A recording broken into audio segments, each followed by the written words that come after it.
pandemic will last for a while, and then your situation drag out, you don't get a rebound until maybe next year.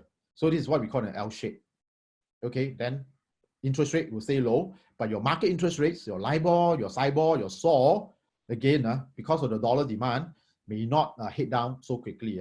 May not head down so quickly. So your dollar remain in demand. So for those who need dollars, for those who have dollar loan obligations and all that, please pay attention to the possibility of this happening. Okay, so very quickly, I go to the next page to show you some numbers to illustrate what I mentioned earlier. What L shape, U shape, and all that. So a U shape is, if you go down to the bottom of the screen, you'll see, you go down to the bottom of the screen, on the left-hand side is full year projections, growth projections that we have for different economies, different countries, different regions. On the left-hand side is the annual number. On the right-hand side, where the part is circled or square off, separated in a blue box, red box rather, your quarterly numbers. So take a look at the US at the bottom, US. For the full year, we expect a shrinkage of about 4%. The full year, a shrinkage of 4% compared to last year. So how do we think about this? It's like, every year we think about GDP growth, it's a positive number, right? It's like our increment, pay increment. Every year we expect a pay increment of above zero, hopefully, above zero, maybe 0.5%, 1%, or maybe more. So if you have a negative, means next year, the increment likely to be a reduction. No increment, but your pay cut. So that is a similar concept. So they are expecting a pay cut, US, 4.1%. How about on the quarterly side? If you move your focus to the right-hand side, you'll see at the bottom, why is it a U shape? You can see first quarter, we expect US economy to shrink about 2%. And then second quarter, which is starting from this yesterday, the April month, for the next 3 months, we expect the US economy to shrink by 27% on an annualized basis. Okay, so we have to stop the thing. This is a double digit, 26%, 27% shrinkage. That is what we call the U shape, and then stabilize a bit at 6%, because after shrinking so much, you only grow about 6% and not the same number. It's just like stock price. If you drop 50%, the stock price drop 50%, you need the price to double to get back to where it was. Right? So you need this thing to like double, but in fact, you only get, our projection is only about 6%. So it's a U shape slowly climbing out of the hole. Then 10% in the last quarter of the year on the Q-on-Q, quarter-on-quarter basis. All right. So this is just to illustrate for Singapore. Singapore is somewhere in the middle. We expect about 2.5%. Government say it's -1 to -4. So we expect about 2.5%, somewhere in the middle. But I suspect it could be towards the lower end, the weaker end, -4. I suspect it could be towards that. But nonetheless, what we are seeing is, what we are projecting is a -2.5% for the full year. And then next year, hopefully there's some recovery. Again, you can see that the recovery is not going to be very strong because of all these suffering in the businesses may not come back so quickly. All right. So you can look at Singapore in the middle. You move your focus to the right-hand side. You can expect the situation to continue to be quite bad. We already had about 2% decline in the first quarter, right? The number that came out last week. Last week. The number that came out last week already -2%. For second quarter this year, we expect the situation to worsen, right? To double, -4%. And then third quarter, still going to be negative before we see some recovery in the second half, in the last quarter this year. Similar picture for many countries. You can take a look at this slide after we finish, and you can send to you. You can have a look. Another example I want to point to you is these are Hong Kong. Second from the top, Hong Kong. Already last year, they had suffered quite a bit because of the protests and everything, scare away tourists and damages a lot of businesses, a lot of retail business activities and all that. The economy already suffered a 1.2% decline. And this year, the decline is going to be worsened. Okay, to be worse, sorry. The decline is going to be worse. Already dropped, just like share price, already dropped last year, and this year, you expect the share price to drop some more. right? So this is a kind of situation that Hong Kong is facing. Another very similar to Singapore, strong tourism, rely a lot of mainland activities, mainland tourists, financial sector activities, retail activities, and then now they are suffering. They are going to suffer just as Singapore is going to suffer. But fortunately for Singapore, our economy is quite diversified. What we have, Hong Kong doesn't have. What we have quite a big manufacturing sector. About 20% of the economy is manufacturing. Hong Kong, there's no such activity in Hong Kong, very, very small, maybe about 1% or 2%. So it acts as a diversification strategy. And this is something I would like you to keep in mind. If you are running a business, diversification, very important, right? If you sell to a single market, if you sell to the US market right now, you sell to a Europe market, you're going to have a lot of problems. So it's very important to diversify your business, to diversify your suppliers. And after this pandemic is over, I think there's something that we need to think very, very carefully how we are going to so-called diversify the risk, right? All these are BCP, business continuity plan and management need to have that as well. All right. So I won't dwell on that.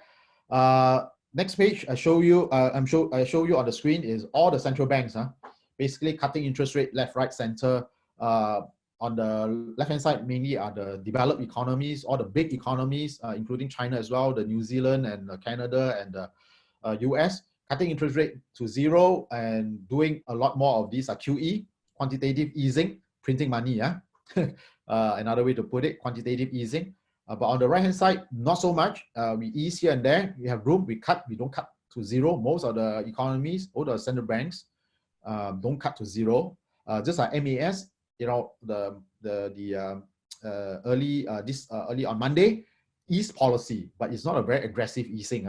It's not very aggressive easing. So we still leave some room for maneuver later. So just for your illustration, where the interest rates are going for most of the economy, you can see that the black bubble and the blue bubble and the red bubble are all smaller number on the red side because interest rate cutting. All right. Okay.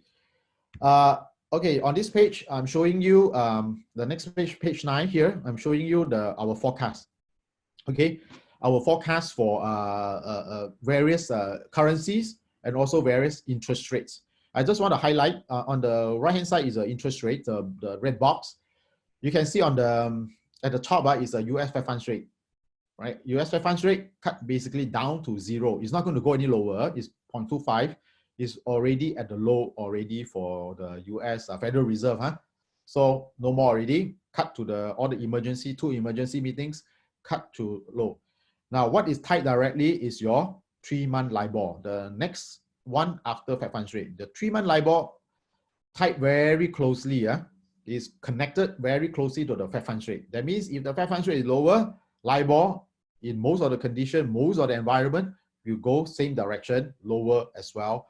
But in this case, you'll notice, what do you notice? You'll notice that the number, the latest number, 26 March, I think today should be about the same as well.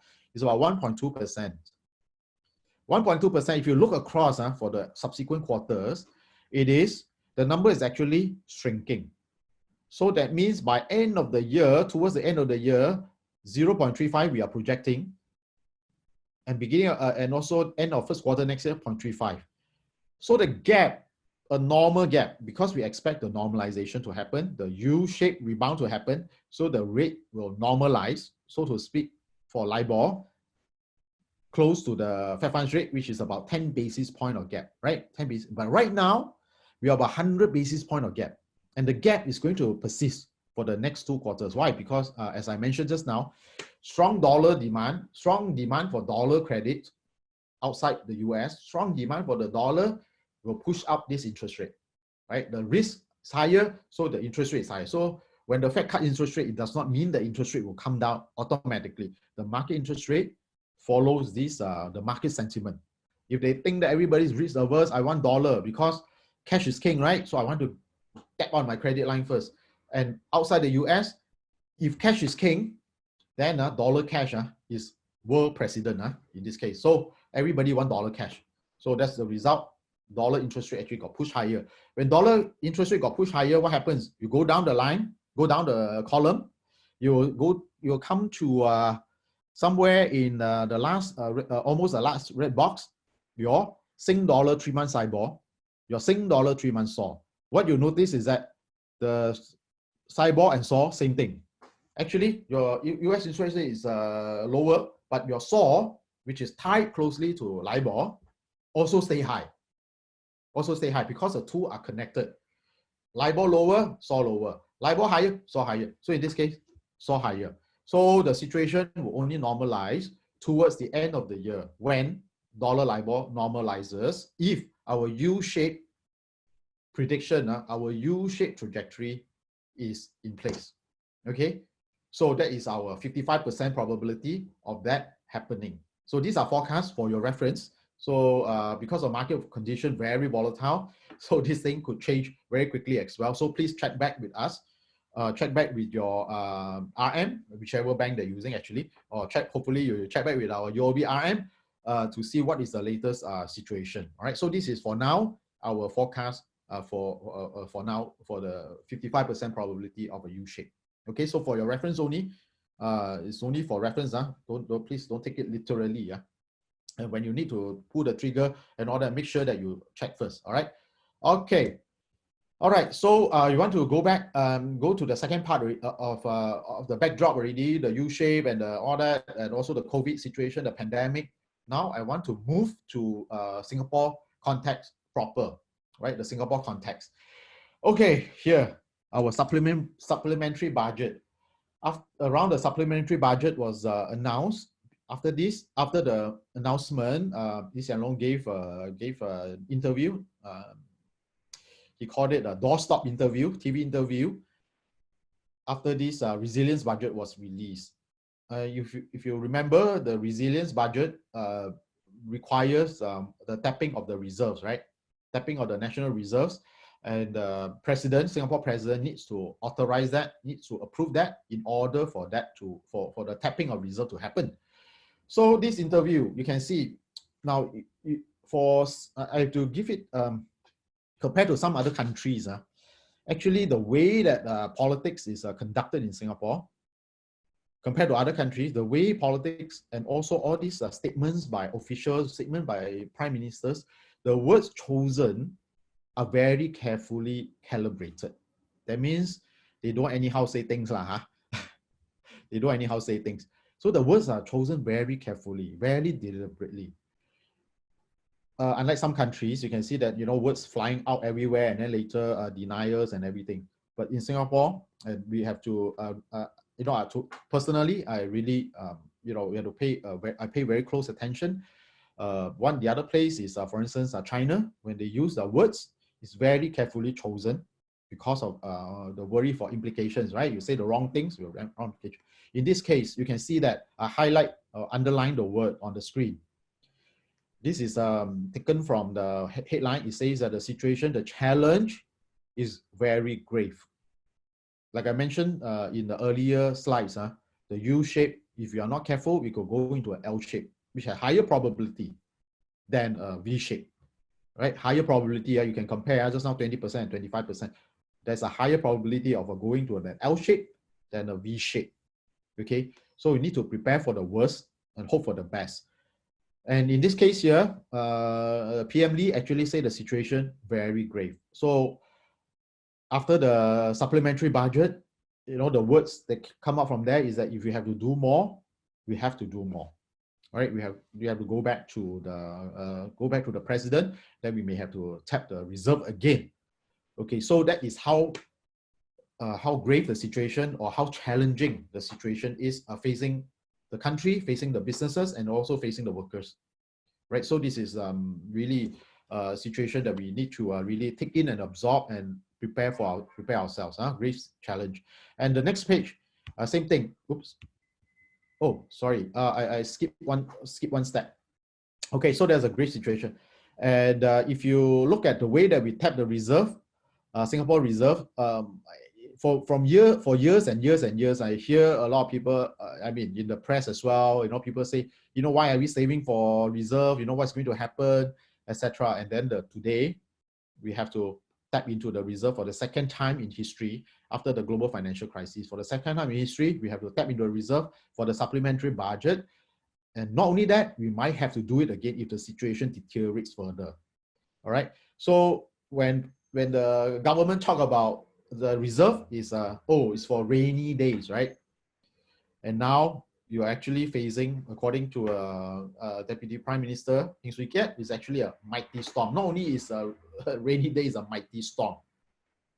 If you look at what US is facing today, yesterday Federal Reserve, an official from Federal Reserve spoke, and this morning as well, the Florida governor also spoke. Talk about one thing. Talk about the pandemic, and the situation that the analogy that they use is a tornado. The Fed Reserve officials say what the US is facing today is like being hit by a tornado all at the same time in the entire US.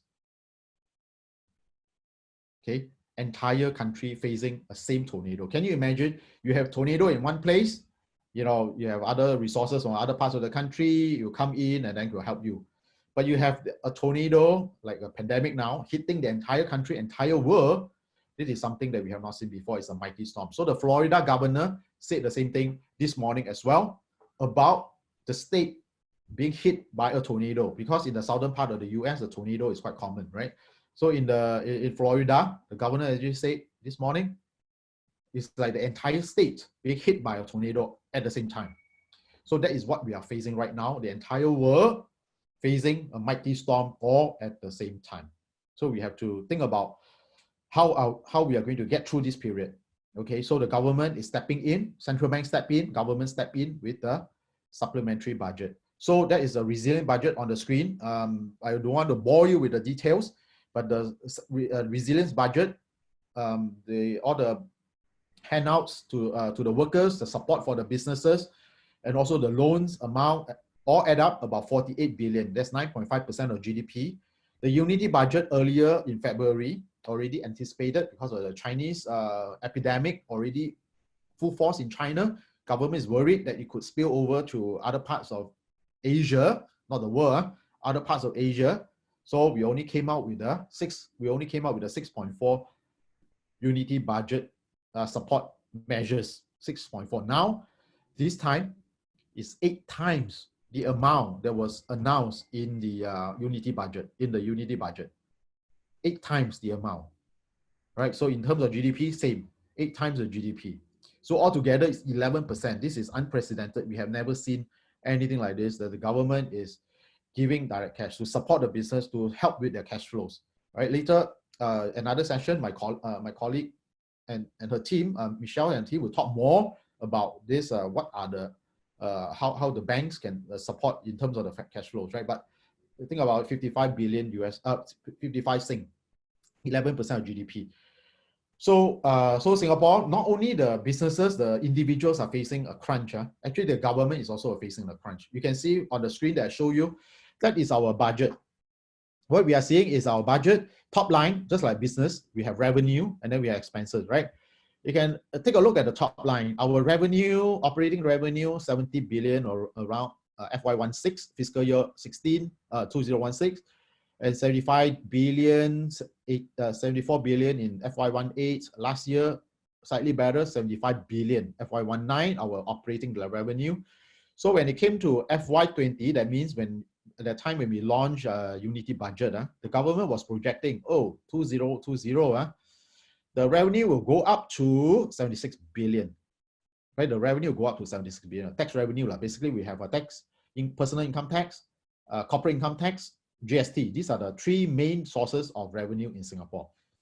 So they were projecting, government projects 76 billion. Now with the Unity budget, you can see on the screen, it's only 70 plus billion, which is the same level as 2016. Can you imagine? After all these years, we actually, our revenue, Singapore revenue actually was set back by a few years to 2016.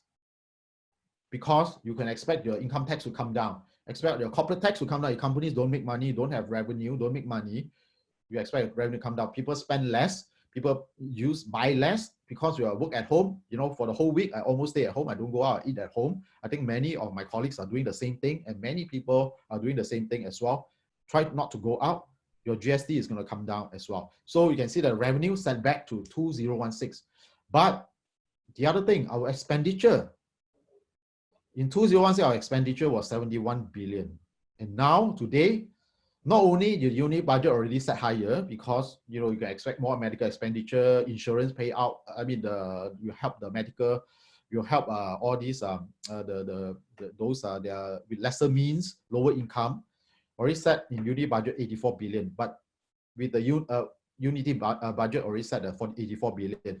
But with the resilient budget, we expect this amount, the expenditure, to go up even more to 90 billion. So we have a situation where revenue come down, many companies facing a situation, government level same, expenditure actually has gone up.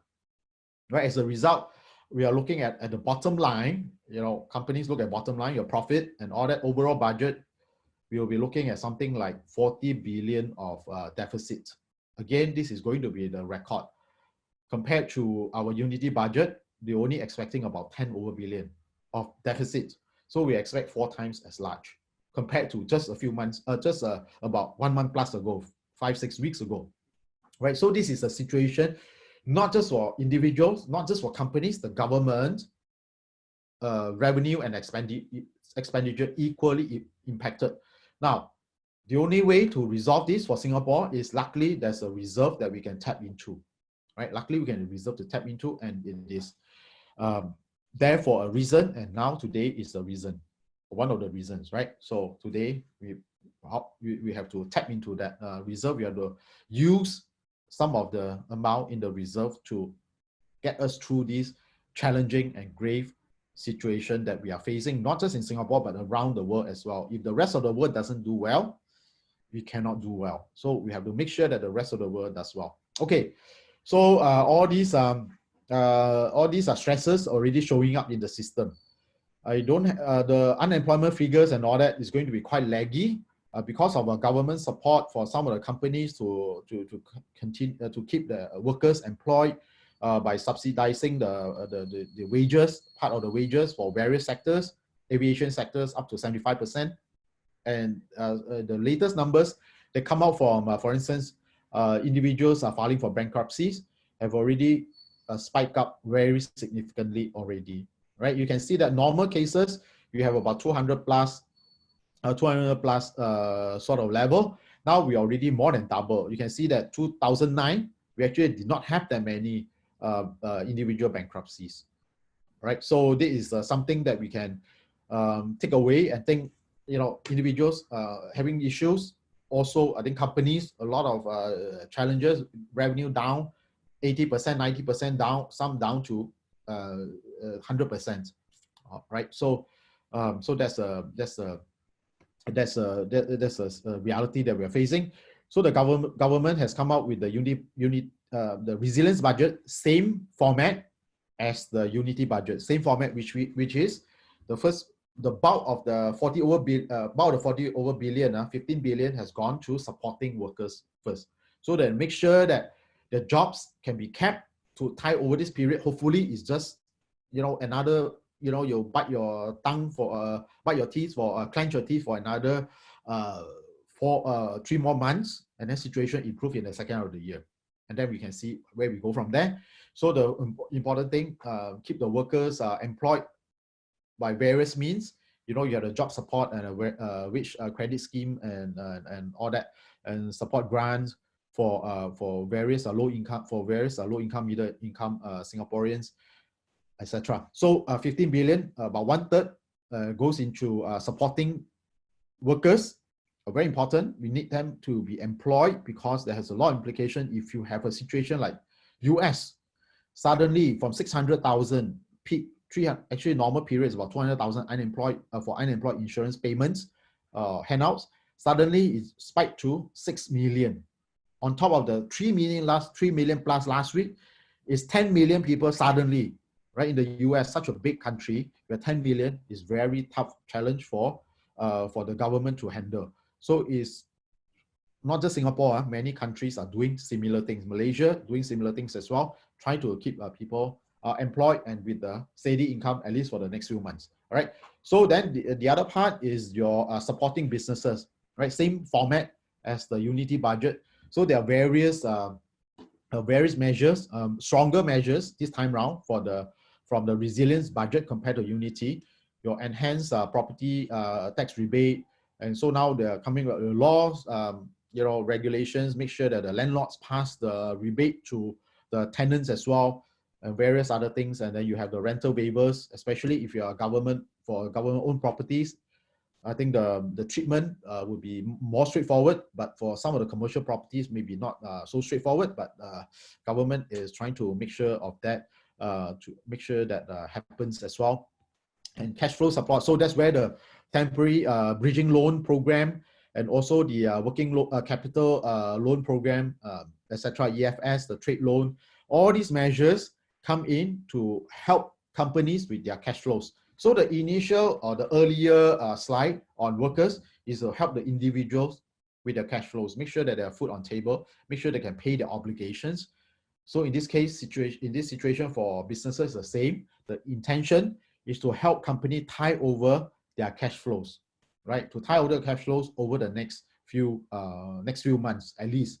So that is the intention of this program. It's the same for many countries, right? Same for many countries. Even if you look at the US $2 trillion program, it's the same.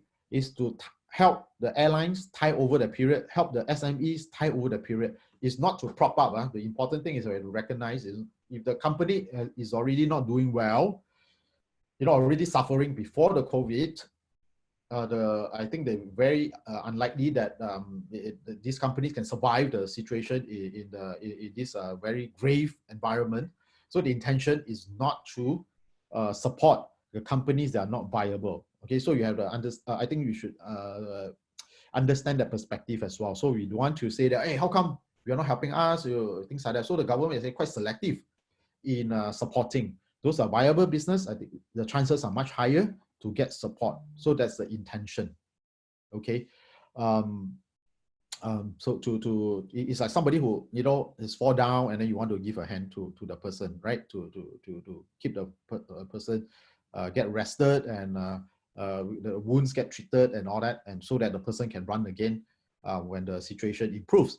So the intention is to support businesses that are viable. So because the amount is limited, it is not unlimited amount, right? So you don't want the government to exhaust everything that they have to support everybody. So there's conditions. There are conditions attached to all these, and there are also amount that's capped, right? The amount is capped, is not unlimited, precisely because we need to make sure that the resources are available for the most viable businesses as well. All right. So then sectors, you hear about that. So various sectors get a hand from the government, the aviation sector, especially on those wage payments, larger wage offset, 75%, because it's a very important. You look at SIA, 90% of the fleet being grounded. You look at the Changi Airport, the facility is there, the infrastructure is there. You want to make sure that it stays viable after the whole period is over, right? After the whole challenge is over. You want to make sure that the people there, the skilled workers, are not let go for no reason, right? You want the skilled workers to be let go for no reason, because later you might find it difficult to get back to your full capacity if there's a strong rebound. Similarly for businesses, same concept. You want to keep your skilled workers, the trusted employees, your skilled employees, those are who can contribute to remain with you. Because if you let them go, and when the situation rebounds quickly, because you don't know how it's going to look like, you will find it difficult to get back the same quality, same level of quality people to join you, and you end up losing in terms of competitiveness, right? So the intention is try to keep it as status quo as possible with handouts and with support from the government to tie over this period, right? So only when you have no choice, you do something drastic. So tourism sector, you can see we have about 3.6 million Chinese tourists coming to Singapore every year, 3.6 million, every month 300,000. So this 300,000 basically down to zero already. So you can imagine those are businesses that cater to this group of people, or businesses that also cater to this group of tourists, the big bulk, 24%, 25% of our arrivals come from China. So you can imagine the 25% of the business suddenly disappeared, right? Or maybe 100% of the business suddenly disappeared if you are not really well diversified. So some of the restaurants you can see suffering, and also the tourism related sector, the hotels and the restaurants and those tourist related, your entertainment complexes, your education even, right? Your education relying on foreign students. Now you find that you are in a very difficult situation. Hopefully this situation can get through very quickly, because the main source, one important counterbalance to what is happening in the West, your pandemic is kind of, they need to be controlled. But fortunately for us, China has already got its epidemic under control, right? So if the situation improves, you can imagine that the Chinese government will say that, oh, open the borders, you can travel out, you can travel in. Then, we can benefit very quickly if we are ready, if we also get our situation under control. So we have to do our own thing, social distancing, personal hygiene, etc., so that make sure we are ready as well. Okay, personal level, at the company level, right? So this is the whole intention. The land transport, the Grab and the taxis and all that. You can see the long line of taxi lines everywhere. You go for those tourist major attractions. Okay, so that is the whole intention of it, and that's a major gist of what I have to share with you. So it's about time already. I use up most of my time, but this information is useless to you, unless you can put it to use, right? So in order to put it to use, fortunately, my colleague, together with Singapore Chamber of Commerce, thanks to Singapore Chamber of Commerce, my colleague, together on the 16th, we'll be organizing another event for you to dial in, for you to call in, to see how UOB can support this our SME in Singapore during this tough or a grave situation of a COVID-19 crisis. So our upcoming seminar will share more practical way of helping you to get through the situation, helping you to tie you over this difficult environment, difficult situation, so that you can prepare for better times. When that rebound, you are there, you are ready. Okay, so how are we going to improve your cash flows and things like my colleague, Michelle and her team, on the 16th, please take a look at the screen on the 16th April. And where you sign up, there's a QR code for you to sign up. And what are the key points we're going to address? Your cash flow support for SMEs, because liquidity very important. Cash is king, like I said, cash is king, and dollar cash is world president. Meeting your liquidity requirements, your business continuity, how we do, very important, digitalization. I work from home because our bank has already prepared us for this kind of situation. Digitalization, I can do it from home. With company issue laptop, I can access email, I can do my work, I can report back to office, I can actually connect with our clients here through various means. So digitalization, very important to your business. How are we going to get even cash, just last point, and I'll pass back to our host, Singapore Chamber, Tiffany, Chinese Chamber, Tiffany. Before that, one of the things, for instance, you are worried about this transmission mechanism of this virus, right? Cash is actually one medium, cash, dollar bill. So you notice that a lot of our transaction is still done in cash. Can we move to non-cash payment, Visa, your nets and all that, right? So that's one way to reduce the transmission. So digitalization is part of it as well, going to non-cash, use our terminals to do your transaction, your cash transaction through our bank, those POS terminals, right? Point of sale terminal, move to that. And also, how are we going to help you to navigate through this difficult environment, as I said. And Michelle and the team will be on hand on the 16th April together with Singapore Chinese Chamber of Commerce and Industry to help you get through that, help you with that, with different tools. All right, that's all for me, and I'll pass my time back to Tiffany. Thank you so much for your attention. Okay, can sure. Thank you, Takin. Okay, I do have a question that people is asking whether is the QR code scanning to sign up for the 16 April 2020 event. If you guys want to sign up, you can go to Singapore Chinese Chamber website. The registration is definitely on our event page. You can just go and sign up from down there directly. So now we have come to the end of the session where we'll start with our Q&A session. But before we started off at the Q&A session, I understand that many participants would like to receive the presentation deck. If you'd like to receive the presentation deck, do scan the QR code there to fill up your contact details so that UOB on and Singapore Chinese Chamber on our side will be able to send you the presentation deck. But do take note that we'll need a few working days to do a bit of editing before we'll send it to you lah. And last but not least, for any of you guys who still have any Q&A enquiries, please go to the icon below to click on the Q&A button, okay, to post your questions so that we can answer to you accordingly. Do note that because we have limited number of time, we may not be able to answer everyone's questions, but not to worry.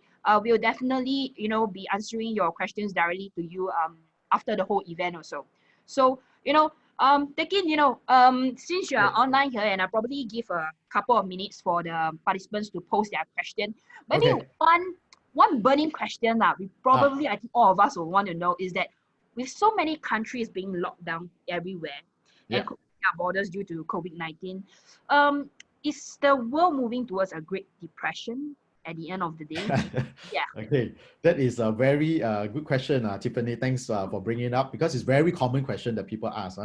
Are we moving towards a Great Depression, right? The question from Tiffany. So it's a burning question. Well, if you look at the numbers, for instance, if you look at yesterday, this US jobless claims are 6 million. It's scary, because last week was 3 million. Double.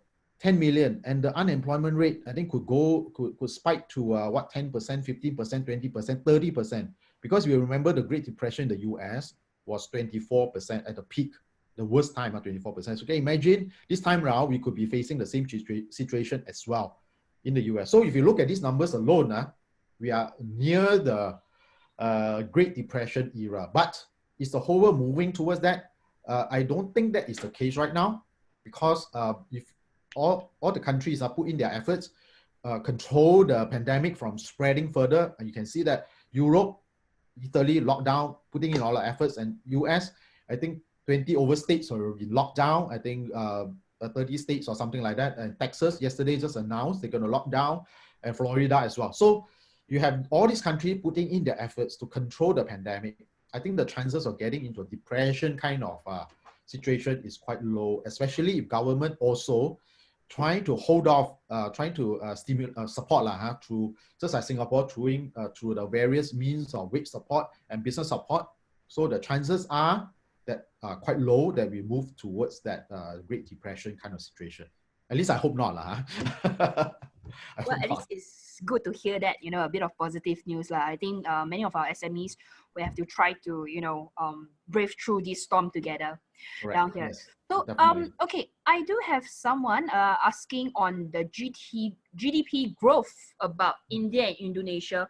Why is it so high at the current moment? Or, what is your thought about the GDP growth of India and Indonesia? Sure. So if you look at the growth numbers for these various countries, Indonesia and India, right now, what we are based off is that it's still going to be positive. You think that it's higher because you compare to the rest, all quite low and even negative.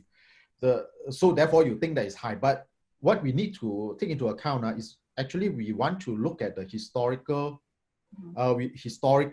growth that they have. For instance, Indonesia and India, you can actually go up to 6%, 7%, that kind of growth. So right now, they're actually half of their capacity. It's actually half. And also, we have to think those big countries is locked down, but there's still activities that go through. For instance, they're spending. They're still buying things here and there. There's still spending going on. Essentials goods are still being manufactured and still being sold in various pockets, because it's not the entire country that's in trouble, right? Only certain spots. So that therefore, I think the activities unlikely to go into negative in that sense. Yeah. So hopefully that answers your question. Okay, I hope that that question is by Shirley. Shirley, I hope that Tekin has answered your question down there. Okay, Tekin, I know you are not under the government side, but I think someone has tricky questions on asking. Do you think that the government will release another supplementary budget if based on the current improvement in COVID-19, or what do you think? What's your view on it? Okay, so I think the government has already given the answer. Luckily, I don't have to. I don't have to answer this. The government has already given some hint that if they have to do something more, I think they will not hesitate to do something more. Right? That's how I look at it. I don't have any connection to the government, so it's purely my own personal observation. Because the situation is so grave. So if they have to do more, they will probably have. They will do it. But let us stand back and take a look first, because a second supplementary budget has just been announced. The payments are still being rolled out, right? The payments to the companies, etc., and to the various to the workers, etc., are still being rolled out. Let's see over the next few months how that situation pans out, right? The reason why the supplementary budget came out so quickly is because in February, when we made that budget, everybody was looking at China, right? Everyone looking at China. Oh wow, how bad the situation is! Suddenly one day, the jump of the confirmed cases was like 15,000. Suddenly one day, big spike. So everybody was worried about China at that time when we made the budget. The rest of the world was okay. And if you remember, the rest of the world, the Dow was actually breaking record. If you remember that, the Dow was actually breaking record. So flashback, just that 1 month difference from February to March, the situation has turned so dramatically. China under control, but the rest of the world seemed to be in very difficult situation. It's like thinking of about burning. How China's house was burning in February, in January, so managed to put it out. Everybody else was okay, and suddenly now the house in Europe, the house in US is on fire. Houses are on fire now. Okay, so the situation has been so dramatically altered over the 1 month period, right? So if the government has to do it, I think they would have to do. They would do it, but let's give the supplementary budget a chance first for it to work and see how that goes, because nobody can really predict how it's going to pan out. I hope that answers your question from an anonymous attendee. Anonymous attendee. Okay, I think I have another interesting one from the chat group. Due to the time limit, we're going to answer the last two questions. Okay, one question is being asked by Zuraimi. Okay, what do you think of ASEAN? What do you think of ASEAN recovery? Amidst this crisis, will Singapore position impact in terms of the food supply chain, as it's dependent on import globally? I think it's a very crucial question, because I understand a lot of SMEs like, now I want to do business, but I don't have the supply resources from even neighboring ASEAN countries. So, what do you think about it? Okay, so this is, I think this question should be related, it comes from a company.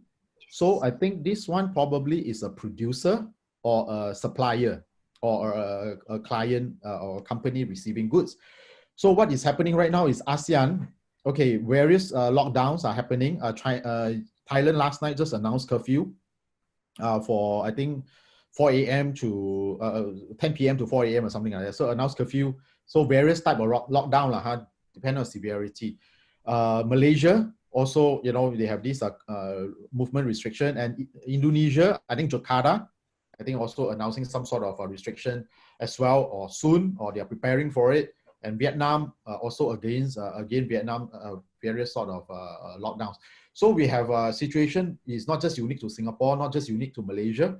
Various countries are locked down. So all these supply chains, whether you import from the region or you export to the region, will be affected in one way or another, right? Is that going to be a severe impact? I think they also want to, these various governments also want to make sure that they have enough to feed their people, they have income, the businesses can continue to make money. So to the extent that they can, they probably allow some activities to go on. But you can imagine that the activities will be affected. So where Singapore is positioned, because of Singapore food supply chain, we rely on not just ASEAN, right? Not just ASEAN, we also rely on other countries for our inputs. So if you're thinking about inputs, so we have from South America, from Africa, from Middle East, from other parts of Europe, Southern Europe, and all that. So fortunately for Singapore, we are diversified enough. We just don't import from a certain country and that's it, right? Even for vegetable, you think about as a personal level, vegetable, our import from vegetable, yes, from Malaysia, quite a bit, 40%, I think around 40% comes from Malaysia, but we also import quite a bit from China and from other countries as well. So that's a good thing because under this condition, Malaysia is locked down, maybe movement restrictions, but China is open up. So as a company, we may have to go through different ways to reach out to various countries for our supply, right? To fill the gap. So Chinese Chamber, among other chamber, the TACs, Chinese Chamber of Commerce and all that will be able to help you to maybe one way to source for our other suppliers as well, right? I hope Tiffany, the team and all that will be able to help our members. Where do we look for further supply? Where do we look for our suppliers? Okay, so our TACs with their connection within the network, the ASEAN network, we can continue to reach out if your suppliers, if your supplies are being affected, right? If our supply chain is being affected, can always look to our TACs, for instance, Singapore Chinese Chamber of Commerce or SBF, to help you in this manner. But it will be some sort of disruption for sure. Right now, we are already facing that. Okay. Hope that helps. Thank you, Tekin.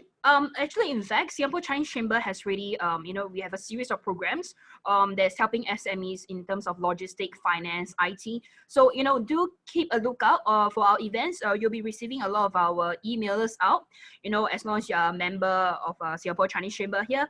So, I think we have really, exceeded our time here. So, for those of questions that we have not answered, rest assured that we'll be UOB here will be sending you the your answers for those who have give your Q&A here. So without further ado, I'd like to thank UOB and of course Tekin for the time and support for today's event, and I hope the rest of the participants have enjoyed Tekin's presentation today.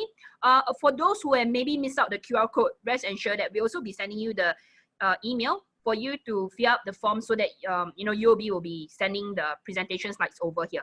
Okay, share. So thank you, Tekin. Thank you, everyone, for today's time, and we shall see you in other future SCCCI events. Thank you.